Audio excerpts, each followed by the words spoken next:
Soyez donc toutes et tous les bienvenus ce matin dans la maison du Seigneur. Et nous allons partager ensemble un texte que j'espère être encourageant pour chacun d'entre nous. Nous le trouvons dans le second livre des Rois, au chapitre 4 et à partir du verset 29. Second livre des Rois, chapitre 4, à partir du verset 29. Et Élisée dit à Géasi, donc c'est le prophète et son apprenti, « Saint-Hérin, prends mon bâton dans ta main et pars. Si tu rencontres quelqu'un, ne le salue pas, c'est-à-dire ne perds pas de temps à des salutations, à accepter un repas, mais avance. Et si quelqu'un te salue, ne lui réponds pas. Tu mettras mon bâton sur le visage de l'enfant. » On était venu le voir pour un cas particulier d'un enfant qui s'était senti mal puis qui était mort. La mère de l'enfant dit « L'Éternel est vivant et ton âme est vivante, je ne te quitterai pas. » Et il se leva et la suivit. Géasi les avait devancés et il avait mis le bâton sur le visage de l'enfant, mais il n'y eut ni voix ni signe d'attention. Il s'en retourna à la rencontre d'Élisée et lui rapporta la chose en disant « L'enfant ne s'est pas réveillé. » Lorsqu'Élisée arriva dans la maison, voici, l'enfant était mort, couché sur son lit. Élisée entra et ferma la porte sur eux deux, et il pria l'Éternel. Il monta, se coucha sur l'enfant. Il mit sa bouche sur sa bouche, ses yeux sur ses yeux, ses mains sur ses mains, et il s'étendit sur lui. Et la chair de l'enfant se réchauffa. Élisée s'éloigna, alla çà et là, par la maison, puis remonta et s'étendit sur l'enfant. Et l'enfant éternua 7 fois, et il ouvrit les yeux. Et Élisée appela Géasi et dit « Appelle cette Sunamite. » Géasi l'appela, et elle vint vers Élisée, qui lui dit « Prends ton fils. » Elle alla se jeter à ses pieds, et se prosterna contre terre, et elle prit son fils, et sortit. Amen. Un récit vraiment très particulier. Il n'y en a pas beaucoup des comme ça dans la Bible. Il y a beaucoup de miracles, beaucoup de choses extraordinaires, de paroles qui révèlent les choses de Dieu, les choses cachées, les choses à venir. Mais des récits de guérison tels que celui-ci, en tout cas dans la forme de celui-ci, c'est extrêmement rare. Ce chapitre 4, dans son entier, relève 5 miracles qu'Élisée va faire au milieu du peuple de l'Éternel. Plusieurs donc témoignages qui sont à la fois poignants, mais qui montrent aussi l'attachement de Dieu à protéger même les plus petits. Il veille sur les foyers. Il veille sur chacun d'entre nous. Déjà jeudi soir, nous avions vu ce qui s'était passé avec la veuve qui venait donc de perdre son mari, qui était un prophète, et comment Dieu lui a voulu lui enseigner que ce n'est pas le fait d'avoir un prophète dans sa famille qui était important, mais que Dieu est avec chacun. Et que même elle, qui, à ses propres yeux, elle, n'était qu'une simple femme, avait un impact pour son foyer. L'onction de Dieu était aussi avec elle. Et Dieu voulait lui répondre à elle aussi. Et il lui avait donné ce signe extraordinaire de ces jarres qui n'en finissaient plus de verser de l'huile pour qu'elle n'ait rien qui lui manque. Jeudi soir, donc, nous avions déjà vu ça et il y avait quelque chose derrière. Il y avait certainement aussi le diable qui rugissait et qui voulait faire des enfants de cette femme des esclaves. Nous en avions parlé. Dans les autres témoignages qui sont donnés dans ce chapitre 4, il y a ensuite une autre expérience qui nous est relatée, une expérience en 2 parties, parce qu'entre deux, des années vont se passer. C'est l'expérience d'une femme qui est une Sunamite. Elle vient de la ville donc de Sunem. C'est une femme qui est pieuse et elle accueillait chaque année avec bonheur le prophète quand il passait dans la région. Elle l'avait fait préparer une chambre haute exprès pour lui et elle se réjouissait de pouvoir la voir chez elle. Et avec cet élan de cœur, cette générosité, il y a un jour eu pour elle une parole de Dieu. Et cette parole était extrêmement puissante, retentissante, puisque cette femme, dont la Bible nous dit qu'elle n'avait pas eu de fils, qu'elle n'avait pas de fils, eh bien le serviteur de Dieu lui promet « Je repasserai l'année prochaine, ça c'est mon habitude, mais cette fois, il y aura quelque chose de nouveau, dans ta vie, il y aura un enfant. » Nous notons quand même qu'il y avait quelque chose de particulier dans cette naissance miraculeuse, c'est que la femme, en entendant la nouvelle, elle ne s'est pas réjouie. Elle a été dans la crainte. Elle avait peur d'avoir un enfant. Elle s'est même dit, elle a même dit au serviteur, mais tu te moques pas de moi surtout. Il y avait quelque chose dans son cœur, une blessure, quelque chose de très profond qui faisait que cette femme, malgré l'annonce extraordinaire qui lui était faite, elle avait peur d'être trompée. Ne me trompe pas. Ça peut arriver parfois, hein, parce que des gens qui nous disent des belles choses au nom de Dieu, on en a certainement tous connu. Hein. Tu seras un grand prédicateur, tu auras plein d'enfants, puis finalement les années passent et puis on se rend compte que ce n'était pas la parole de Dieu. Vous connaissez la parole de Dieu, elle est vraie parce qu'elle s'accomplit toujours. C'est une des preuves que la personne qui l'a amenée est vraiment prophète. Et donc, expérience extraordinaire, l'enfant est au rendez-vous. Gloire au Seigneur. Les années passent et il y a une seconde partie à cette vie de famille. Il y a là l'enfant qui a commencé à grandir, puis un jour il est dans les champs avec son père et voilà qu'il se passe quelque chose, il se met à crier « ma tête, j'ai mal ». Et puis son père demande à un serviteur qui est là « ramène-le à la maison ». La maman retrouve l'enfant et puis elle se rend compte que l'enfant il est en train de mourir et qu'il est peut-être même déjà dans le coma puisqu'il s'allonge. Elle le place dans la même chambre où elle loge le prophète. Je ne sais pas si beaucoup de gens entraient dans cette pièce-là, cette chambre haute, mais ce jour-là, c'est là à l'écart qu'elle va mettre l'enfant. Et puis, elle va voir son mari, elle dit, il n'y a pas de problème. C'est africain ça, il n'y a pas de problème. Combien de fois j'ai pu l'entendre en Afrique ça ? Mais il y avait un gros problème. Mais en tout cas, elle ne voulait pas s'inquiéter plus que de raison. Elle va voir le serviteur de Dieu qui lui avait annoncé la bonne nouvelle. Et elle dit, voilà, j'ai un problème. L'enfant, oui, il est là, oui, il a grandi, mais maintenant, il est mort. Qu'est-ce qu'on fait ? Alors, le prophète déclenche sa mission, nous verrons cela tout à l'heure, on y reviendra. Et l'enfant, gloire à Dieu, ressuscite. Il y a encore les 2 derniers miracles, et ça se passe encore avec des enfants, quelque part, puisque ce sont des fils de prophètes.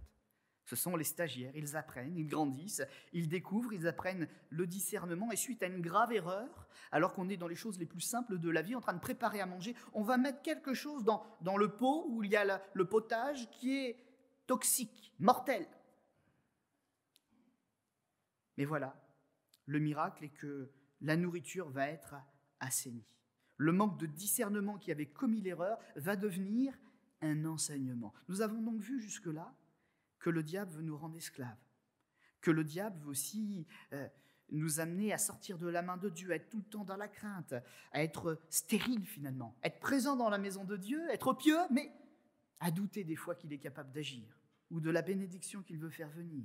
Il essaye aussi, après même des années, après avoir vu des miracles, de nous amener au doute, à la confusion. Pourquoi Dieu agit comme ça ? Qu'est-ce que j'ai fait de mal ? Et là, avec même des fils de prophètes, l'ennemi cherche encore à nous rendre aveugles, nous faire commettre des erreurs pour nous stopper dans nos élans. Et puis, il y a un 5e miracle. Et je crois que pour ceux qui résistent, c'est ce que nous verrons. Quelle qu'en soit la forme, ça peut être une forme spirituelle, ça peut être matérielle, mais il est question de multiplication et de nourriture à satiété. Quand nous refusons d'écouter le diable, quand nous refusons de nous laisser influencer par lui, quand même dans la plus grande des détresses, que ce soit dans la chair de nos enfants, que ce soit dans notre santé, que ce soit dans nos doutes, nos craintes, nos blessures du passé, quand nous refusons d'écouter la voix du diable, mais que nous venons à Jésus pour écouter son conseil et le mettre en pratique, il y a une bénédiction sans limite qui s'installe dans notre foyer. Ce matin, vous êtes là, non pas par habitude, j'en suis convaincu, mais par la foi. C'est la foi qui vous anime. Et par cette foi, tout est possible à celui qui croit. Si tu crois ce matin, si tu es là par la foi, si tu es venu même peut-être contre ta nature qui te disait de ne pas venir, tu as eu raison. Parce que le doute quittera ton cœur. La maladie pourra même quitter ton corps. Christ est présent. C'est lui qui rémunère la foi ce matin. Alors il n'y a pas de situation trop grande, il n'y a pas de situation trop désastreuse, trop désespérée pour que ton Dieu vivant agisse ce matin. Amen ? Avançons un petit peu, parce que j'aimerais aussi apporter quelques éléments, notamment sur le texte de cette femme qui avait peur d'être déçue, qui a eu l'impression d'être déçue, mais qui a été justifié par la foi. Le prophète Élisée, donc, avait demandé à l'Éternel quelque chose au début de son ministère, et je crois que quand on voit tout ce qui se passe là, il avait vraiment besoin d'être équipé. Il a été sage de demander, et il a été sage d'attendre aussi, d'être armé par le Seigneur pour travailler avec lui, pour lui. Il avait demandé une double portion de l'esprit qu'avait reçu son maître. Peut-être qu'il sentait déjà les problèmes arriver. Et dans son ministère, quand on lit les témoignages associés à la vie d'Élisée, on voit qu'il a vécu dans un temps extrêmement difficile et pénible. Un temps, on dirait peut-être même un temps de ténèbres. Il se passait des choses, il y avait de l'agitation, il y avait beaucoup de maladies. Et on pense que même derrière, peut-être, quand on voit tout ce qui se passait, il y avait peut-être même le diable qui se déchaînait très particulièrement dans cette période-là. Beaucoup de malades, beaucoup d'infirmes, des morts, des famines, un manque de discernement même de ceux qui devaient être vigilants. C'était difficile. Son ministère, donc, ressort clairement une envergure pour le combat par la puissance de Dieu contre les tentatives incessantes du malin pour ruiner l'humanité. Le diable avait vraiment décrété de détruire le peuple de Dieu. Et au sein des différentes missions que l'Éternel y avait donc confiées à Élisée, eh bien on voit que grâce à la façon de travailler d'Élisée, on comprend un peu mieux les réalités spirituelles qui nous entourent. Celles qui sont là dans la visible, mais qui sont des réalités. Ce n'est pas parce qu'on ne voit pas que les choses ne sont pas là en mouvement autour de nous.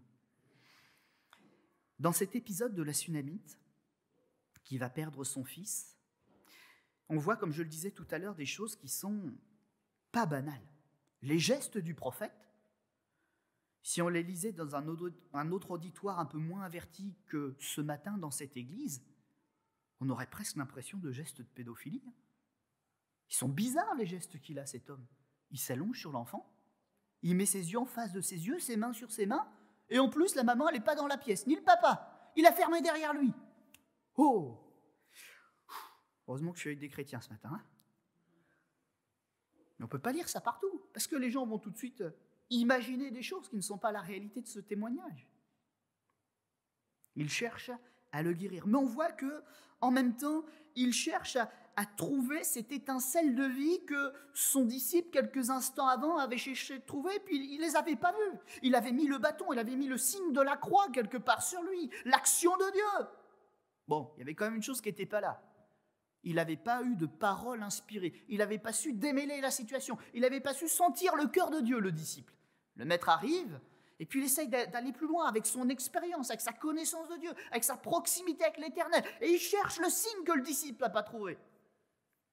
Pas de réaction, un visage qui ne reflète rien, pas de voix, pas de signe d'attention, pas de frémissement du corps. Il a beau être un grand prophète, sans Dieu on ne peut rien faire. Alors il cherche dans le regard de l'enfant, il cherche dans la température du corps, il cherche en peut-être, comme vous savez, quand il y a des personnes qui sont parfois dans le coma, on touche un peu la main, on sent peut-être le frémissement des doigts pour dire « je t'entends quand même, malgré que je sois mon corps ne me réponde pas, je te sens quand même ta présence. Je sens quand même ta présence. » Et il ne voit rien. Et l'homme de Dieu se relève, il sort de la pièce, et on voit que lui-même, qui a l'habitude aux choses de Dieu, d'entendre sa parole, il a besoin de se ressaisir. La situation l'agite. Et le texte nous dit, il va ça et là dans la maison. On a l'impression qu'il cherche quelque chose, il cherche quelqu'un. Il cherche peut-être même un défaut. Qu'est-ce qui est venu dans cette famille pour créer une telle circonstance? Je me suis posé la question, et il y a une réponse que j'ai fini par trouver grâce aussi au travail des confrères qui écrivent sur ces textes, qui réfléchissent, qui se placent devant Dieu. Mais en tout cas, mon premier élan sur ce texte, c'est de me dire, qu'est-ce qu'il s'attendait à trouver pour aider cette famille dans cette situation? Ça peut nous ramener aussi à ce que nous, parfois, on est amené à faire quand une personne est en détresse, ou quand on est dans une maison où il y a un problème. Je me dis, qu'est-ce qui l'agite comme ça? Est-ce qu'il sait que c'est une bonne famille et qu'il se demande pourquoi elle est frappée? Peut-être qu'il pense au mauvais sort. Parce qu'on est quand même dans un contexte particulier. On parle beaucoup de Dieu, mais il y a beaucoup de puissance occulte aussi dans ce pays. Il y a des sorcières, il y a des devins, il y a toutes sortes de gens qui ne sont pas fréquentables. Il y a des marabouts. Alors qu'est-ce qu'ils cherchent? Peut-être un remède qui aurait été pris, soi-disant pour guérir et qui aurait aggravé le cas. Est-ce qu'il cherche peut-être une personne malfaisante qui s'en serait pris à cette famille par jalousie, par méchanceté, par appât du gain? Est-ce qu'il ne pousserait pas un peu les meubles, s'il y a des meubles, je ne sais pas comment c'est à l'époque, mais est-ce qu'il ne cherche pas, comme on a pu même trouver parfois dans nos assemblées parce que des satanistes étaient passés, derrière un meuble, un signe satanique? Est-ce qu'il ne cherche pas aussi une erreur de la part des parents qui aura amené une punition de Dieu? Qu'est-ce qu'il pouvait bien chercher? Et vous savez, les causes sont multiples. Il s'agite, il va ça et là. Il ne trouve rien. Apparemment, il ne trouve rien. Mais il cherche Dieu en même temps dans son cœur parce que lui-même, il avait participé au miracle. Ça le remettait en question, ça le touchait personnellement. Élisée, il était comme ça. Les serviteurs de Dieu, je crois qu'ils sont comme ça. Ce n'est pas eux qui font les miracles, mais ce sont des hommes de cœur. Et quand il se passe quelque chose, ils se sentent responsables de ce qui s'est passé. Et s'il était agité, c'est parce que lui-même, Dieu ne lui parlait pas en ce moment-là. Il disait, est-ce que c'est moi peut-être même, Seigneur, qui ai fait quelque chose? Et cette femme qui subit. Est-ce que quand je lui ai dit qu'elle aurait un fils, j'avais le droit de le dire? Est-ce que tu n'as pas juste exaucé ton serviteur parce qu'il a dit quelque chose et que tu l'as défendu? Elle doutait, donc tu l'as fait. Aucune de ces choses n'a tenu en place. Il est remonté. Et j'allais dire, avec la seule chose qu'il avait, la foi. Et il a repris le problème à zéro. Il s'est rapproché de l'enfant. Il a refait les mêmes gestes. Et l'enfant est revenu à la vie. La souveraineté de Dieu, ce n'est pas le prophète qui agit. Toujours derrière le prophète, mes amis, il faut le comprendre. C'est Dieu qui agit. On peut douter d'un homme, mais on n'a pas le droit de douter de Dieu. Et quand Dieu parle, le miracle s'accomplit toujours. Amen. Amen. Et je tiens à vous le dire, Dieu est un Dieu bon. Il ne fait suivre sa bénédiction d'aucun chagrin. On peut pleurer, la femme elle a certainement pleuré, ou dans son cœur en tout cas. Mais il y avait une suite, et ce n'était pas censé rester là.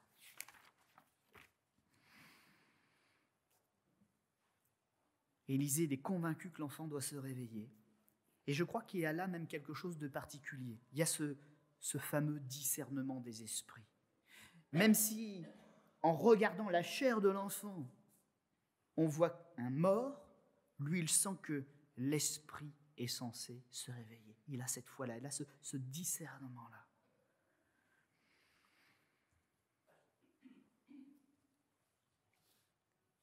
Il y a une hypothèse que j'ai mise de côté parce qu'elle me semble clairement fausse. Elle existe, je peux la donner quand même, ne serait-ce que pour dire qu'elle est fausse. C'est que le mot « je te rends ton fils » ou « prends ton fils », le mot « fils », il y a un des sens, parmi tous les sens qui existent, qui est un sens négatif, c'est « enfant de l'injustice ». Et je le mets de côté parce que dans ce texte, rien ne permet d'aller dans ce sens, de dire que cette femme, elle aurait peut-être trompé son mari pour avoir un enfant. Absolument rien. Et ça semble même être totalement contraire à toute l'atmosphère de ce texte. C'est donc autre chose qui a dû se produire. Et on va éclairer ensemble ce texte ce matin, parce que vous ne l'aviez peut-être jamais vu sous cet angle-là. Cette femme est pieuse. Son attitude tout au long des textes montre qu'elle a une souffrance, c'est vrai, mais elle vient toujours au pied du Seigneur. C'est une femme de foi, nous n'avons absolument pas à en douter. Et l'amertume qui est là, on a l'impression qu'elle la traîne depuis très longtemps, peut-être même depuis son jeune âge. Elle doute de tout le monde. Elle demande des comptes à tout le monde. Quand elle dit quelque chose, c'est sa douleur qui s'exprime. Ne me trompe pas, ne m'abandonne pas. Mais elle suit quand même. Et elle accorde le bénéfice du doute. Et lorsque l'enfant en miracle se sent mal, on voit quelque chose aussi, c'est que le père de l'enfant, il semble indifférent. Ça ne vous a pas choqué, ça? Bah tiens, il y a un serviteur, prends l'enfant, ramène-le à la maison. Mais dis qu'il a mal. Ça ne vous a jamais choqué, ça non plus, dans le texte? Et quand on met tout ça bout à bout, qu'est-ce qu'on peut comprendre alors? Que le père était habitué à la souffrance de son gamin. C'était pas la première fois. C'était peut-être même récurrent et chronique. Peut-être que l'explication, elle est là. Tu auras un fils. Ouais, mais dans ma famille, tous les enfants meurent tôt, on a un problème génétique. On a la mucoviscidose. Ils naissent, J'ai déjà eu des enfants, ils ont des problèmes pulmonaires, ils se tordent, ils ont des problèmes d'intestin. Peut-être qu'elle en a déjà perdu 1 ou 2 ou 3 à cause de ça. Parce que le texte, attention subtilité, ne dit jamais qu'elle est stérile. Elle dit qu'il n'a pas eu de fils, elle n'a pas eu de fils, il n'a pas eu de fils. Pas de fils. C'est pas pareil. Nulle part il est dit qu'elle est stérile, mais elle a peur d'avoir un enfant. Parce qu'elle sait que dans sa famille, il y a des choses héréditaires et qu'on ne s'en débarrasse pas comme ça. On ne peut peut-être pas le manifester toujours, mais c'est inscrit dedans et la génération d'après, elle le porte. Et c'est certainement une femme qui vit ce calvaire. Elle peut avoir des enfants, mais elle sait que si elle les a, ce sera une peine et de douleur tous les jours de sa vie. Et quand elle va vers le prophète, vous voyez la réaction du prophète, vous la relirez.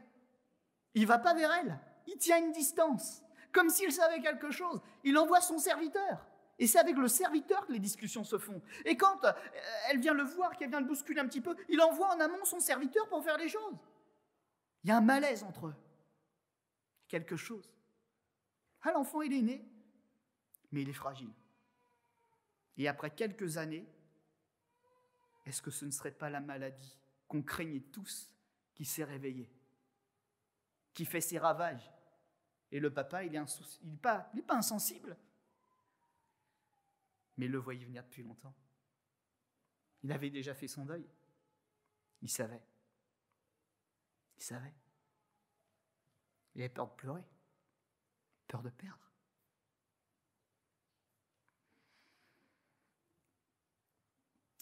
La mucoviscidose, alors c'est la maladie qui semble être la plus proche en tout cas, c'était peut-être quelque chose d'autre, mais prise tardive de poids.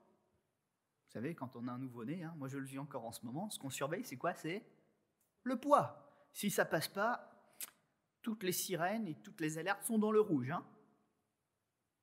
Mais c'est un symptôme fort. Donc dès le début, on pouvait savoir qu'il y avait une difficulté. Problème respiratoire, dilatation des intestins, insuffisance pancréatique, infection pulmonaire, douleur abdominale. Et même devenu adulte, c'est pas fini. Cause très forte de stérilité. Quel avenir le Seigneur lui avait offert. Quel avenir. Mais dans ce texte, on voit que Dieu, c'est pas le Dieu des coups pour rien. Et c'est pas le Dieu des interventions pour une fois et après débrouille-toi. Quand il fait une promesse, quoi que l'on puisse imaginer, voir, il va jusqu'au bout. Il est le Dieu des actions parfaites. Il est le Dieu des guérisons parfaites. Vous vous rappelez que dans l'Évangile, je disais que c'est très rare dans la Bible, c'est arrivé aussi à Jésus une fois. Il n'a pas guéri une certaine personne du premier coup. Il a commencé à lui ouvrir les yeux pour lui prouver que le miracle était possible. Tu vois c'est un aveugle. Tu vois les hommes maintenant? Je les vois, mais c'est trouble. Je les vois, mais comme des arbres. C'est pas très distinct. Je les reconnais pas bien. Puis Jésus va avoir un second geste. Mais là, on a plus l'impression que c'est pour l'activer dans la foi, lui donner un plein discernement. Il y a un enseignement qui est là. Et là, il va voir. Il ne va pas simplement voir les hommes, ça c'est la bénédiction. Mais il va voir le Fils de Dieu dans sa gloire. Il va le voir, il va le reconnaître, il va savoir que ce n'est pas simplement Jésus qu'il faut voir, mais il faut voir au travers du voile de l'humanité. Il faut voir Dieu derrière l'homme. Et c'était la même chose là. La résurrection de l'enfant, c'est aussi la résurrection de la foi entière de cette femme et de cette famille.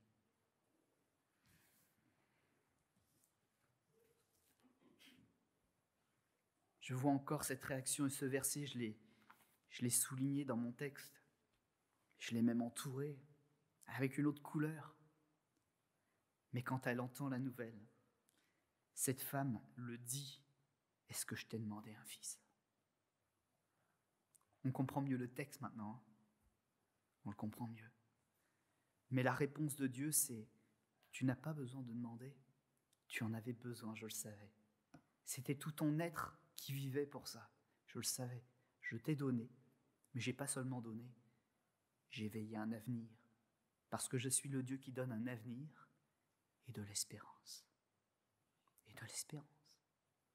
Alors ce matin, s'il y a ne serait-ce qu'une personne ici qui dit « j'ai de la fatalité dans ma vie », parce que j'ai telle ou telle famille, que j'ai tel ou tel problème, que j'ai tel ou tel héritage, avec Dieu, ça ne s'accomplit plus. Ces chaînes maléfiques, ces cercles vicieux, Dieu les brise. Ce matin, pour toi, mon ami, la vie nouvelle que Dieu te donne est une vie qui remet toutes les pendules à zéro et qui réécrit toutes les règles que tu crois connaître sur ta vie. C'est le Dieu des nouveaux départs. C'est le Dieu des résurrections. C'est le Dieu de l'espérance. Alors j'aimerais qu'on puisse s'incliner au front un moment ce matin, ensemble. Que vraiment dans notre cœur, ce que nous entendons, ce que nous disons dans nos réunions, devienne une révélation pour notre âme, pour notre esprit. Et que vraiment nous ne mettions pas une limite à l'action de Dieu, mais que nous disions « tout est possible à celui qui croit ». Et j'ajouterais « et qui laisse Dieu agir dans sa vie ». On incline nos fronts. Seigneur notre Dieu, c'est vrai que nous avons un adversaire, le diable, qui est très habile. Il va essayer de nous faire mal de différentes manières pour que nous choisissions de quitter ta main et de douter. Mais dans toutes les formes d'assaut qu'il peut mener, tu es capable de nous défendre et de nous donner la victoire. Si notre chair elle-même est contre nous, parce que nous avons une santé fragile, un héritage malheureux, parce qu'il y a peut-être aussi des choses qui nous manquent dans notre foyer, s'il y a la souffrance, je ne veux pas regarder cela comme une fatalité ni comme la fin. Avec mon Dieu, c'est une autre fin. C'est une espérance. C'est un Dieu vivant qui se soucie de ma vie et qui veille. Alors Jésus, ce matin, tu es le Dieu vivant. Tu es Yahvé Rapha, l'Éternel qui guérit. Tu es Yahvé Jiré, l'Éternel qui pourvoit. Tu es El Elyon, le très élevé. Ce matin, c'est au Tout-Puissant que nous rendons un culte. C'est vers lui que nos oreilles sont attentives.